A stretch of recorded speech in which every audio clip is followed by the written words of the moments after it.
No, that'd be great. Okay, so if we can pause those Alan's there, so conversations for Susan. after our Yeah, next session, I'll be pointing to please, here. Look, see these? including our panel members who are still, Down who there. are still talking and not listening. David Smith. Sorry. I started. Can we pause those conversations for after? Yes, so we're starting our afternoon session, and I suppose just to reflect on the morning, to thank you for returning after lunch, because it can often be that time where people have to take their leave, but really we have an opportunity now to listen to what the sector is doing, the ideas, and really I suppose from a Solas perspective to remind you of the support that is available for any of the initiatives that are discussed here, that we are always in a position to explore and support through Skills to Advance and the other initiatives. We're always open to that, being in that space. So I'm also very pleased to welcome Edmund Connolly, who is the Regional Skills Manager for the South East and our panel host this afternoon. And I met Edmund and two of his colleagues at the break, and I suppose it reminded me again of how that collaboration can work and can work really well. So today is a really good example of how we can collaborate with our colleagues, how we can forge those relationships and strengthen them and ensure that we in Solas and ETBs, through our funding, are responding to what is required of industry. So having Edmund here is, to borrow the phrase from ETBI, I think stronger together is what we are looking to in our planning for the future. So I'd like to introduce our panel members today. And some of these panel members I referenced earlier have been on our stands and have been talking to you about what they have progressed and certainly have made a real commitment to be here today. So, firstly, we have Michael O'Brien, and Michael and I go back a long way. We may not always have been on the one side of the table when we were having conversations, and Michael was the TUI rep, but look, here we are today on the same page. so the passage of time brings different things. So Michael, you're very welcome from Wexford ETB. Next we have John Moriarty, Director of FET and City of Dublin ETB, and John reminded me today he's 2 months in the job. So John has been brought up to speed very quickly on the initiatives that City of Dublin ETB have taken. Conor Sullivan is here from Kerry today. The Minister mentioned it, Fiona referenced it. The progress that has been made in Kerry ETB and the progressive approach they've taken is something that Con can bring to our panel discussion today. And then finally, our Director of Green Skills and Construction, David Smith from Solas, is here today. So we have the oversight and the input, and Edmund mentioned the gender balance when we were preparing for today, and we were reminded that that's why I'm here. so without further ado, I'll hand over to Edmund, and I suppose the other final piece is in recognising people's time commitment. We are hoping for a really enthusiastic, energetic discussion for the next 30 to 40 minutes. So if you can stay for that time and engage in the intention that we have for a proper, lively panel discussion, we'd really appreciate it, but we won't detain you much longer than that. Thank you, Edmund. Thanks, Nessa. Delighted to be here, and many thanks to Solas and all the organisers for giving me this opportunity. As Nessa said, I manage the South East Regional Skills Forum. I'm one of 9 around the country. I think there's 2 colleagues here, Natasha Kinsella from Dublin and Ray Murphy from the North East. I think Nessa mentioned, about building a relationship with ETBs. I can say that relationship is very well established and growing by the day, because regional skills and ETBs are very much hand in glove at this stage. But I think it's a really useful opportunity here now to sort of, I think, as they say, every day is a learning day, and when you look at the exhibits and listen to the speakers and so forth, you realise there's so much going on. So we've got a good insight into the challenge and who the key players are in terms of provision, but what I'd like to use this opportunity is to get under the bonnet a little and understand what the challenges are. Like, you know, I think there's great work going on, and we'll hear a little about that. You've heard a lot of it already. But rather than just tell ourselves we're great, let's push the envelope a little. Let's see what more could we do, where the barriers are. I know David we'll shine a spotlight on David and that now. No. Solas has a key role, like really has a key role nationally, and the role has become so important. So what I'm going to do is I'm just going to ask the panelists initially just to elevate or pitch 2 or 3 or 4 sentences, your role and where that role impacts on the green agenda. So I'm going to start with Michael. I never heard of NZEB until I met Michael O'Brien in 2016. So it's the first time I heard of it, and it's been a shining light. But Michael, maybe you'd explain your role and where you fit into this. I suppose we started in, and I don't know how I'm going to do this in 3 sentences, to be quite honest. I'll come back to you. I'll come back for the detail. Don't worry. We started this back in 2017 when it became, we had attended a number of conferences, including a world conference in high performance housing. And it became absolutely obvious to us that we needed training. There was no doubt about it. So we went the usual pathway of taking programs down off the shelf and start delivering, to very quickly realise that there wasn't a training program. It didn't exist. Not only did it not exist, but there wasn't even a set of what we would call in educational terms learning outcomes. So we put a bid to Solas to fund us to develop what the industry had asked us and what the government departments had asked us to refer to as skill specifications. And Solas, in fairness, came with us, came on board, and we put together a national advisory group which included government departments, state agencies, the trade unions, the employers, a number of interested bodies who approached us to get involved, like Gas Networks Ireland, etc. And we put together a national advisory group. We contracted an outside agency to work with us, an expert in the area to work with us to develop the specs. And then we went through with the National Advisory Group, word for word, making sure that it was matching with Part L as it was at the time, and just to make sure that we were on the right track, and we developed from there. Maybe you want to pass on there. Yeah, we'll come back to more detail. Perfect. But I think it's interesting to see an ETB taking a lead. It's wonderful to see. John, you're relatively new to the role. What does it just explain your role as FEC Director and where green fits into the overall scheme of things? Thanks very much. Well, as you allude to, I am very new. I'm only 2 months, less than 2 months in the role. So one of my tasks when I came here today was to try and read up and find out what are we as City of Dublin ETB doing and what are our courses. And of course the first thing I was thinking of was, well, it's the training centres with the, the more industrial side, retrofitting, all that sort of thing. And what I was really amazed to find out was that it's across the whole sector. We have adult education. I was fascinated that our adult education actually are delivering climate justice awareness as part of it. So the education is going into every sector that we're involved in. We've got further education courses that are integrating green knowledge within their programs. They're looking at all these green initiatives in their programs. We're looking at the space. I just thought it was very, very interesting in all the different areas that we have now. Yes, excellent. And Con, in Kerry, just to again explain your role and what Kerry ETB, your position in relation to greening and the green agenda. Yeah, certainly. So my own name is Con O'Sullivan and I'm the campus manager of Kerry College Mona Valley campus. Kerry College is an entity of 5 campuses altogether, but in the Mona Valley campus we look after apprenticeship training, we look after programs for progression and for programs for employment as well.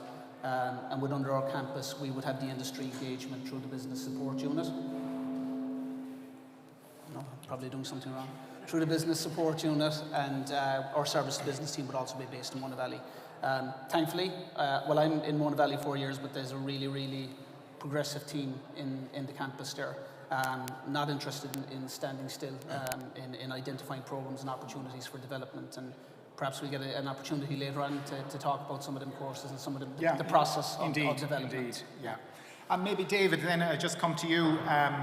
You have a key role in Solas from a policy perspective. We've heard a lot here today about the green agenda and so forth. So I suppose in a nutshell, what's Solas's I suppose mission in relation to this? How is Solas going to kind of facilitate all of these wonderful ETBs? Yeah, so I was appointed back in October last year as with Director specifically for Green Skills, Construction and Quality, plus Housing for All and Skills for the Low Carbon Economy. So Solas are taking sort of a holistic view on where we're going with national government initiatives. Green Skills is one of those, is the first one up. So what Solas have done is they've established a single directive in Solas in terms of policy, direction, and how we link that policy setting with ETBs to operational implementation across the 16 ETBs and with ETBI. So that is my main role and the role of the team we've established. Sort of a centralised role in Solas, dealing with the departments, dealing with the board and Andrew, dealing with ETBs to drive this initiative for the next couple of years. Because all these programmes, green included, are just starting in terms of the FET side. So there's a dedicated role in driving this space policy to drive the agenda. And how does that tie in with the national policy, government policy? So we've looked at all the policies in terms of green skills and we've aligned them all into an overall roadmap, let's say, for 221 to 230. And you heard Andrew this morning, that roadmap looks at three specific families or skill sets, life, careers and construction. And what we're going to be doing with ETBI, colleagues and ETBs, and indeed the higher education side, because it needs to be a whole of education approach, is to map out the way forward under those three key headings. That will be supplemented, again, you heard Andrew this morning about level 4 modules, microcredits, a sort of an online module, Green Skills for Life, that we're pursuing. So in terms of policy and funding, we'll drive from the centre, and then alignment with ETBs, ETBI, and the industry, of course, is a huge player here. And that's the sort of the initial vision as we go forward. Very good. Well, and there's been lots of insights into national policy, and we have our climate action plan. And just to remind ourselves, I'm just looking at some of the targets in the climate action plan to 2030. 5 gigawatts of offshore wind, 4 gigawatts of onshore wind extra to 2030, 2.9 gigawatts of grid-scale solar energy, 840,000 electric vehicles, 500,000 houses to the BER2 standard, and 400,000 residential heat pumps. And I think the SLMRU study estimated that there was something in the region of 47,000 additional skilled and semi-skilled people required for that. But as Nora outlined, it's actually the existing people to upskill. So maybe if I could just turn to the panel again, start again with you, Michael. Tell us a little more, two things I want you just to address. Give us a little more insight into the NZEB training and who it's for and how it's going. And then I'd like to come back and ask you, what's your next, what would you like to do? What's the next project? So NZEB first, and then we'll hear about something that's working well, and then let's look at what would we like to do, something new, you know? So maybe Michael, over to you. Thank you. Yeah, we're trying to, we would see a lot of the training that we're delivering is through the Skills to Advance programme. And all of the people, or the bulk of the people who we're training for the trades, the 5 trades, or for the site foreman, would all have their apprenticeship done. So it's a matter of being able to get them to upskill. The issue we came across, and we tried to deal with, we had 3 different sections on the Innovation Through Collaboration project. And one of them was to address a very real issue in the construction sector, which is where people are exceedingly busy. The industry is extremely busy. And trying to get people to come off site to do training programs is not necessarily that easily. So one of the programs that one of the things we did through Innovation Through Collaboration was to develop a sort of a blended format for some of the training program. and we were able to do the skills acquisition then on one day. So it means that rather than being released off-site for 3 days, which was proving problematic, that we have it down now to 1 day, that we can do the theoretical end of it. So the carpenter, the electrician, the plasterer needs to come to you for 1 day. Exactly. There's a 3-day program, Exactly. and you've put 2 days online. But can I make a really important point that I want to drive home? The fundamentals course in NZEB must be available for everyone. Now think about that. Who is affected by the building industry? Everybody thinks immediately about the tradesperson. No. If you go to your hardware store, you need to have people in there who know what they're talking about. You need to upskill your teachers, particularly in the building construction end of teaching. That's why in WWETB, and I'm sitting forward if you notice when I'm saying this, one of the key groups that we must engage with is with the education sector, particularly NCCA, and even more particularly with the guy who's designing the building construction syllabus. It's screechingly obvious. He was on our Innovation Through Collaboration project because we see NCCA as a key component in what we are doing and developing and bringing the schools with us on that journey. Okay, that's a broader and interesting insight. I might just go on then, John. Like you're one of 16 ETBs, but you're probably the biggest industrial concentration of industry in the country in Dublin. You have, there's no doubt about it. So, a big job for City of Dublin. What are some of the successes? Absolutely. A bit like we've already heard, we've had a problem trying to get people in from industry, for industry to release them. They just won't release them. So I'm very interested in the idea of running that as a blended learning, because we were running a program for 3 days and we had to let it go because the employers wouldn't release staff. So this is a learning curve for me now, that I've got a new idea I can bring on board. What we've been doing very recently is we've been looking at some of our existing courses and saying, how can we share this with industry? How can we green up the course? And one of the ideas we had was our colleges of further education, some of them are running tourism courses for the tourism side of the industry. And what we've done is we've developed a program called 40 Shades Greener, and that's a skills to advance course where the tourism industry are bringing in employees and we're giving them the information they need to become green aware within their own industry, and that's a skills to advance course. So we're developing programs in around the existing programs we have. Super, super. And Con, down in Kerry, you've a number of notable success stories. You might just give us a few insights. Yeah, I suppose the most recent being the wind turbine apprenticeship. We've been delivering that in a traineeship form in Kerry since 2016. But the requirements to come on the course were to be a qualified electrician, a motor mechanic, or a metal fabricator. And with the lift in the economy, any persons who would have that qualification previously, we recognised it coming that they weren't going to drop the tools and reskill. So that prompted us, I suppose, to start the journey of the wind turbine apprenticeship. And thankfully now, with it being validated, we have a clear route in for school leavers or any person who wants to change job to come in and start a 3-year apprenticeship. We're planning ahead of that, so we're already, in our own mind, it's validated, it's great, and it has been validated. We have an intake scheduled for June of this year, but we're moving it ahead in creating an ecosystem within Kerry ETB. So we realised that the training and the development of wind turbines is going to be putting an awful lot offshore as well. So to position ourselves to offer the full 360 suite of training there, marine engineering, commercial scuba diving. We already have the overhead lines and the fibre installation. So we actually have the full suite of generation, transmission and distribution.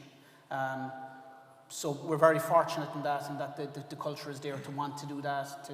There's great personal satisfaction that's taken out of rolling out these programs. When we started with the overhead lines course and the fibre installation, Ireland was a net importer of skills in them areas because we just didn't have the skill set or the persons competent at the moment, and that's now not the case. We're training hundreds of people every year in these areas. No disadvantage that it's Kerry, people will travel to Kerry. Why wouldn't they travel to Kerry? Kerry's, no, absolutely not. No, Yeah. no. Look, you know, the infrastructure is there to bring people where they need to go. You know, the one thing that I would say that we learned quite quickly is that we have 3 different categories of persons that we're talking about. So when we're talking about green skills, it's very, very broad, and our society and our communities are very, very broad. So for us to actually communicate effectively, we green skills, or we put ourselves into the mindset of the person in the course that we're looking to develop or that we're looking to convey to industry. Is it for persons who are fully qualified at the moment? We also have courses for persons that are school leavers or persons that want to change job to come in at the very, very, very beginning and forge a career for themselves. But we also have 2 new courses in terms of our community energy ambassador and our coastal steward and awareness course. So it's actually, these are them 2 courses. The latter 2 are really for communities, community based, to kind of develop their interests and be ambassadors for sustainability, which will drive in turn other courses. So a lot going on in different ETBs, and I'm going to come back to you now about your new project that you'd like to deliver, but maybe to David first, just briefly. And I see it in my own job dealing with industry, and it's been alluded to here this afternoon on the panel. You know, industry isn't always aware of what's there, or maybe accessibility is an issue and so forth. I suppose, just being the devil's advocate, is Solas doing enough to promote this wonderful provision, or do we need to work closer with industry, or what are your thoughts on that front? So the answer is yes. Solas have been working at this hard in the background, and what's behind the scenes of all this is there's a series of work groups with government and industry that we're very involved in looking at green skills with employers specifically. And these are up to a very high level, up to including SecGen level, right? So I think we've got 3 major groups in the background, right? From across all government departments, industry, ETBs, ETBI. It's all going on. And what's interesting is the desire to standardise and the desire to get this done as a collective group. So someone spoke this morning about collaboration. That is very much in the background. So there are a lot of people who are not here today who are influencing and supporting Solas and ETBs in the background. But just to note, ETBI and ETBs have been providing green skills for a very long time. I think there's over 90 different programs across the ETBs as we sit here. So it's not a new challenge for ETBs to deliver. And remember, Solas is funding and policy. Delivery is for ETBs. So we need to support ETBs across. So there's 90 plus programs out there at the moment. There's probably another 90 to come as the whole journey on green evolves. And that needs to be understood, right? Because it's there. And it's how we link that and evaluate that and monitor that process to ensure that we're getting into the communities Andrew spoke about this morning, right? So this is a living project, okay? Those programs at Con, I mean, they're revolutionary in terms of what's going on in Kerry. We've Laois Offaly ETB, who can't be here today, major player in the whole NZ Green Skills format. And we have major plans in Solas to work with that ETB directly to enhance their provision. So there's loads of opportunity, but what we must avoid is duplication. We need to get the investment right, and we need to be smart about where we choose and look at the delivery side of what our business is. Very good. Well, I suppose we're in a... They always say may you live in interesting times. I think we certainly live in interesting times at the moment. It's unique in some respects in that, you know, there is a good resource there from the National Training Fund to fund all of what's being done, myself included, which wasn't there previously. So you have skills to advance, you have apprenticeships, you have all, at further and higher education level. So resources fundamentally aren't the issue, but it would appear, and I suppose it's the challenge for us all, maybe you might describe it as the elephant in the room. Industry is so flat out now, and there are labour challenges, labour issues, labour shortages. How do, you know, the challenge is, how do we effectively engage with industry? So again, the groups I've mentioned, right, they are working on the policy decisions to implement green skills, how we get people into the country, how we accommodate them, how we train them, right? We're looking at our recognition of prior qualifications, how we simplify that process for people coming in. I've Alan here, Alan is here from Apprenticeship. Apprenticeship, construction, green are all joined at the hip, right? And we're working cross-functionally to deliver a whole of Solas approach, Okay? But one of the major themes emerging on green, I just say it out loud here, is that as part of a roadmap for 2021 to 2030, we are establishing sort of a green alliance, very much like the Apprenticeship Alliance, right, on new apprenticeships over years. And that group is currently forming, and that is industry, it's ETBI, it's ETBs with nominees, and that group will sit as a sort of I suppose, oversight function in terms of how we go about strategy, implementation, and funding green skills. Very good. Very good. So very focused. Yeah. This will, I think, this is the interesting part now. The kind of forward thinking. See, can we come up with some new ideas, or what's our wish list? So maybe, Michael, I might turn to you. You're a great man for ideas. You know, given that resources aren't the fundamental issue, I'm not saying they're not a problem and they're finite, but what would you, if you could clear all the obstacles in the way, what's the most important thing you'd do? Well, the most important thing, and I'm looking at my poor CE down there who I go to with my crazy ideas and expect him to back me up, you talk to people. Find out what's needed by the industry. You see, there's a long history of education, less so in training, of talking to each other. And you must go out and talk to the people on the ground, talk to the industry. What do they need? It's not what we think they need. What do they need? So, to address some of those issues, we're looking at this as a sort of a circular economy view, if you want. So we've come at this from the National Biodiversity Data Centre, working with us in terms of developing modules for our Youth Reach programs and our PLC programs. And Sinead O'Hara down there was one of the leading characters in terms of working with those groups.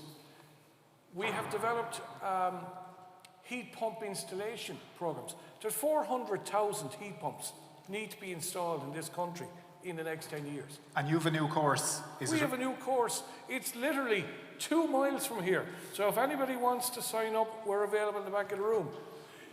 Here's another one. There's Ronan O'Brien down there. Construction Industry Federation. It is extremely important that me and Ronan are talking all the time. I think very sound. I find his Cork accent hard to listen to, but I'll have to get over myself. This is my Waterford prejudice coming out. But it's really important because there's issues that myself and Ronan have spoken about. Things like our truck training, both for rigid and for Arctic. That's a component that links with the training we have done with MSL. That becomes key to what we're trying to do. But we're also linking, and I will finish, I promise, we're linking on the international level, which is really important for us because we are a recognized United Nations Centre of Excellence in high performance housing. And that's a massive, massive tick at the international level for us, for our funders in Solas, for everyone. And it's a huge source of pride for us in Waterford and Wexford. Excellent, well done. We're going to have questions and answers pretty soon, so I just want to finish off on this theme, as it were. So, John, now I know you're new in the role now. I don't want to put you too much on the spot, but you have a clear head at this stage. So, what's the one thing you would really like to do? Or well, at the moment we have in City of Dublin about 800 courses this year, 800 unique courses, and what I'm looking at is, apart from developing new courses, it's putting green into the courses we already have, and saying there's no extra work needed to do that in terms of getting approval.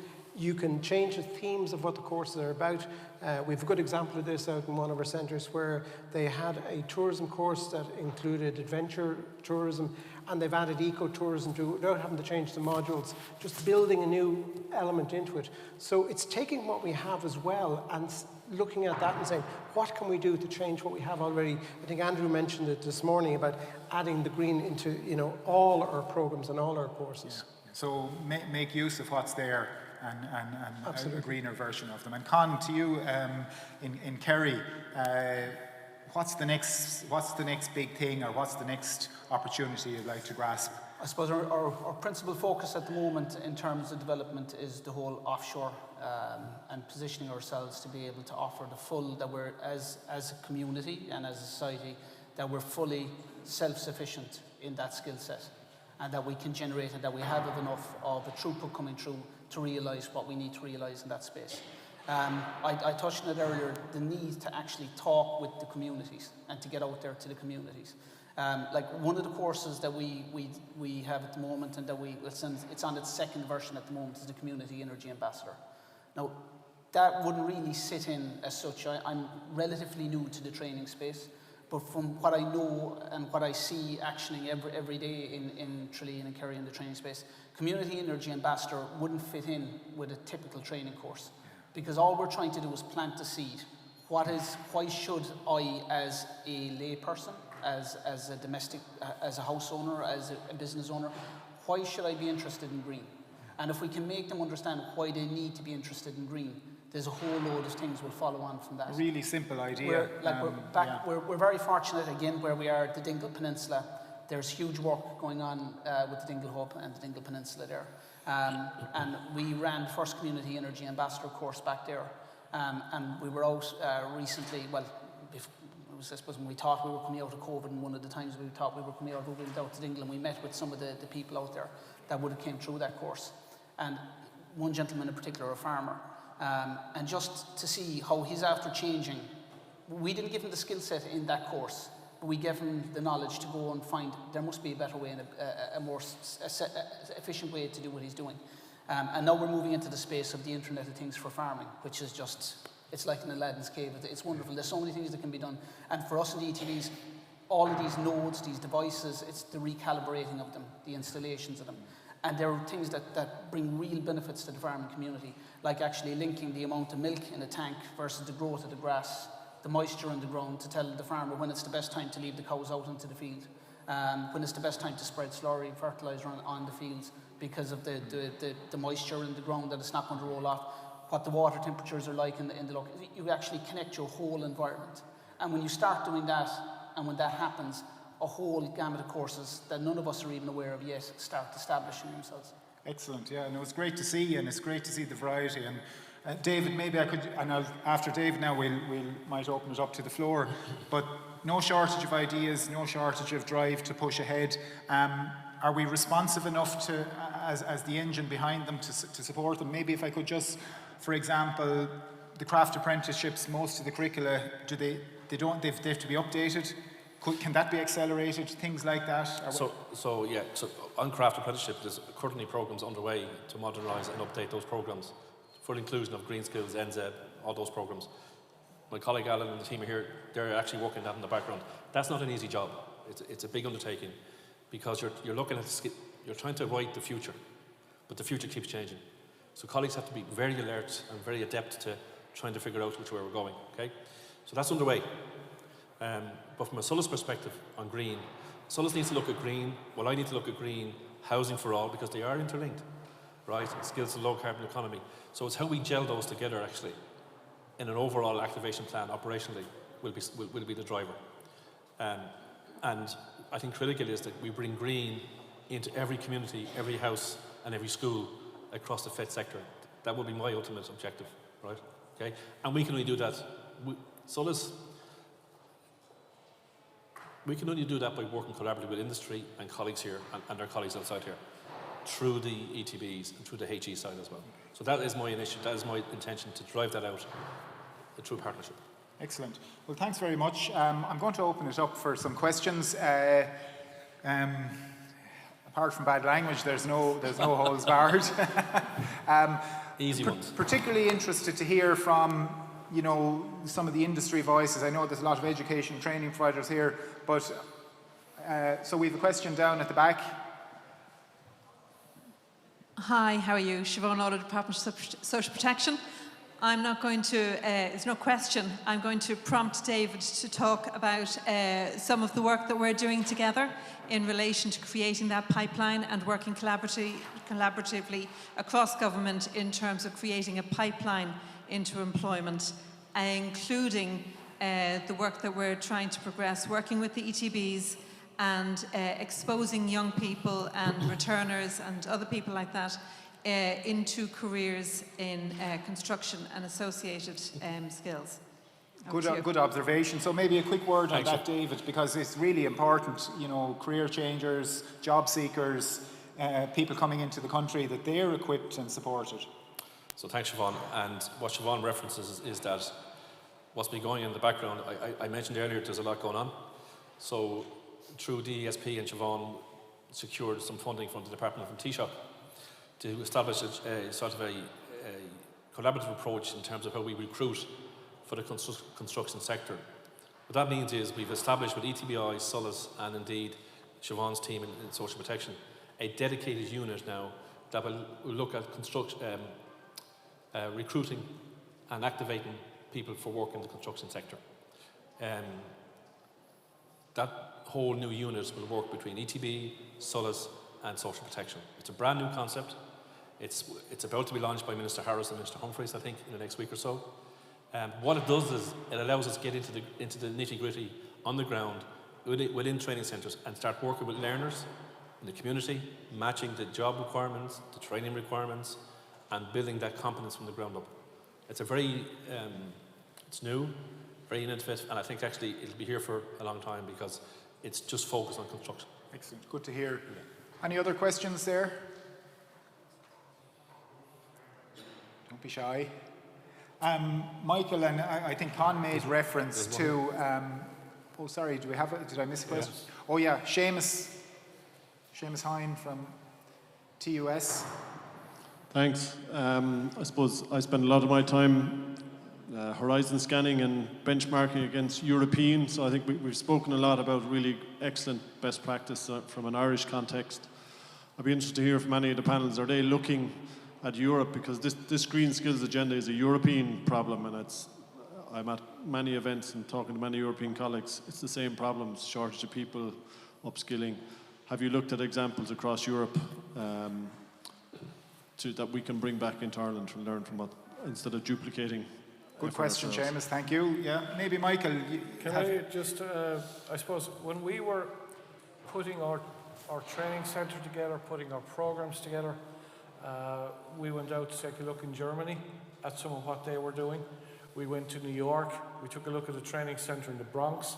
We have ideas that we've taken from all of those, and we have integrated that into the training centre in Enniscorthy and in Waterford.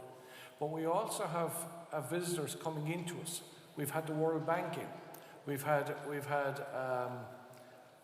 there recently we had Southern Georgia University came in from the States. We have a broad range of interests coming in to take a look at what we are doing, because we are seen as being on the cutting edge of this. For some reason, it's us, they're folks, I'm sure they're coming to yourselves as well, Seamus, in Limerick. But I'm very much of the view that what we did was cooperative, and being able to bring, even within our country, all of what we've done, and then being able to tap on international. We had the University of Westminster in working with us, and they were one of the test groups for our VR program before we released it. And for any of you who want to have a go at it, it is down for VR retrofit down towards the back of the room. Excellent. So. And John, you're in our capital city. Are there best practice in other capital cities around Europe and further afield that you might be able to take ideas from or share experiences? I'm sure there are. Say, for example, we heard Paul Jackman talking about transport. Transport is a huge issue. So, like, you've an extensive public transport and private transport in Dublin. Could the ETB get involved there? To my knowledge, currently no. But one of my new roles is responsible for international projects as well. And one of the briefs that I'm going to be following through on from here on in is actually tying in that international to what we're doing at the moment. Okay, great. And Con, is anything comes to mind from Kerry ETB's point of view? Yeah, I suppose when we look at a programme or when we look at an area that needs development, I'm not a craftsperson, I'm not an electrician. So there's little point Conor Sullivan establishing what an electrician or craftsperson needs. So what we have in-house is we've a team of subject matter experts who are dedicated professionals in that area. So they'll establish in the first instance whether what we believe there to be a need in, is there actually a need in. And once that's established, if there is a need, we then go into program development. Now, it may be an off-the-shelf program to a type with slight pivots in it. We come along, we change the program, or we put into the program what we need, and then that has to go through a governance structure, so a program governance board, program approval board, and a quality council. So there are lots of checks, and within each one of them, the job of citing against international best standards or best practice, and how this is different, and why there's a need for the program needs to be rationalised and demonstrated. Okay. So the system that's there for us to actually jump through the hoops that we created means that we have to be constantly looking at best practice internationally. Okay. I might take maybe one more question or so. Just if I come in on yeah. Seamus. Can I come back on Seamus' point? Yeah, please, David, yeah. So, thanks, Seamus. And it's not necessarily related to NZEB and all that stuff, but Solas, for our part, sort of have that wider brief in green skills. So the whole, it was mentioned this morning about electric vehicles and transport, okay?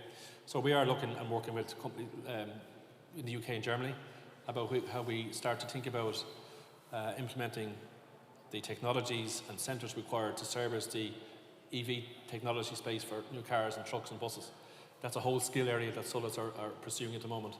And I think Andrew touched on it this morning about centres of excellence. So we are looking abroad for that, because that expertise is in Germany, it is in the UK. We have to look at, and I know Nessa is here, we're going to visit some places in 2 weeks' time to see how the training of this EV stuff is done. But then how do we bring in CPD? How do we uptrain or upskill our colleagues in ETBs and HE side for the future technologies within the motor side? So outside of NZEB housing, there's a lot of other stuff going on in the background, if that makes sense. Yeah. Okay. Thanks, Chair. I think Ronan O'Brien has a question. Have you, Ronan, from Construction thanks, Industry Edmund. Federation?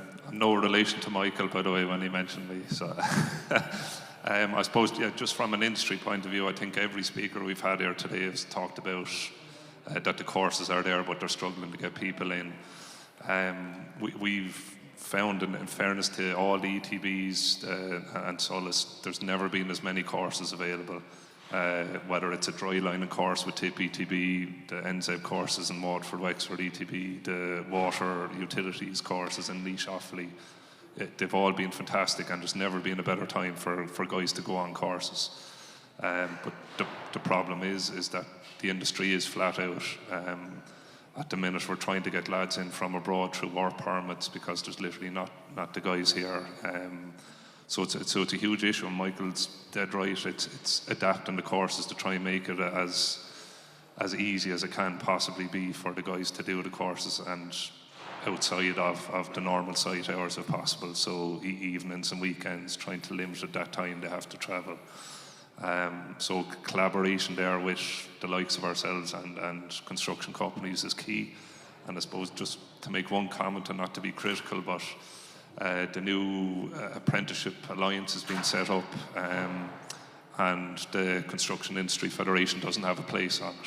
So like 80% of apprenticeships at the minute are construction, but yet the CAF aren't on it. So just little things like that when we're talking about collaboration all day, it just seems crazy that... Okay, well said, Ronan. So I can respond. Is it Rob? What's the name? Robert, is it? Can I respond? Oh yeah, please, yeah. Just on the Apprenticeship Alliance, that Solas are aware of that, and I believe there are discussions underway about representation. That's great, and I think you're right, Ronan, Michael and others pointed out, it's about engagement now, about making use of this fantastic repertoire of capabilities that's been built up, but if we don't talk to industry and engage with them and listen, so point well made. So look, I think I'll take one last, very last one. And sorry, this is a comment. I think we need to be careful of diversification as well, because we need to attract more women in. And we need to make sure, and I'm not going to criticise you particularly, but I can't help hearing loaded language. Like, with the fact that we have so few women in construction, We need to be careful of our language and be careful of our messaging so that we create an imperative amongst women to see that there are good careers and good opportunities for them here. Excellent. Well said, Siobhan. Yeah, I think that's very, very important as well, and acknowledged by the audience. So look, I think we've had a very interesting discussion.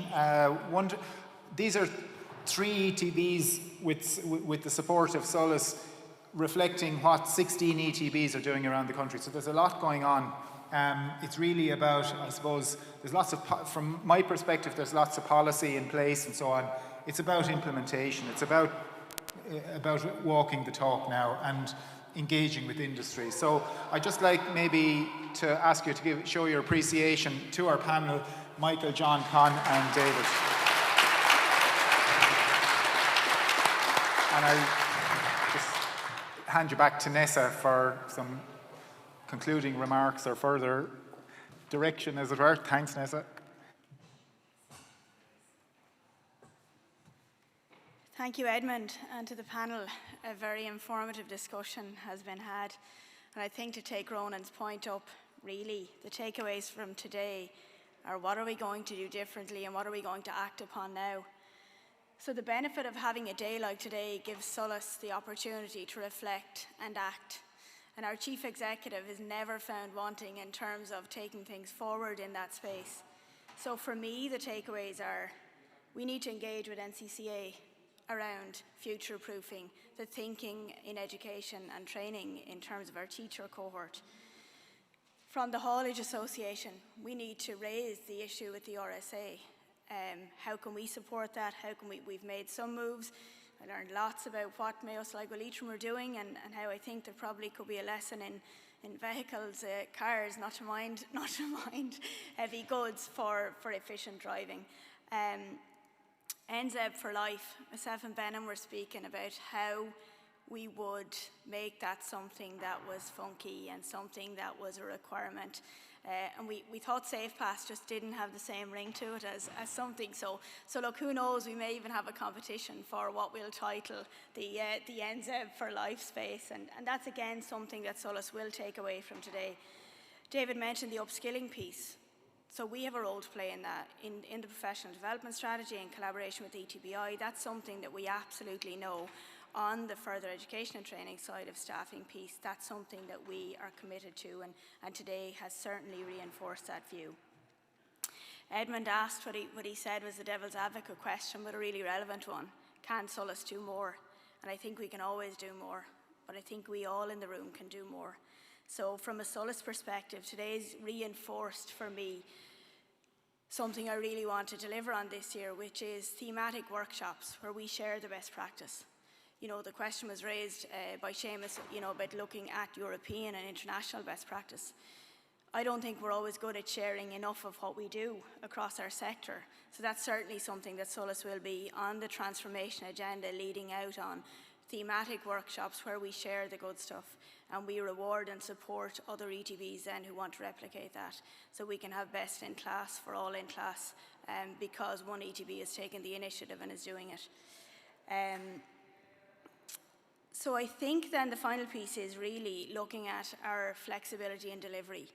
How do we do our delivery knowing that we have employers who can't release people? Edmund mentioned it, Ronan reinforced it. That's a piece that we're really working with now. We've seen it in online provision. We've seen it in fundamentals being moved to online. And I suppose it is about getting it out there and thinking of how we can do things differently. So before I finally conclude and hand over to the Chief Executive of Waterford Wexford ETB, I'd like to say thank you. Very personal thank you for having me here today, for emceeing an event that has huge national, international and world importance, to be honest. And I'd also like to acknowledge the work of Alice PR in having us here today. So the work in the background that's always been done and the reason that you can ask questions on the floor today is down to people like we have here from Alice PR. So thank you. I'm going to hand over to Kevin now, and again, thank you all for your time, your engagement, and your commitment to being here today.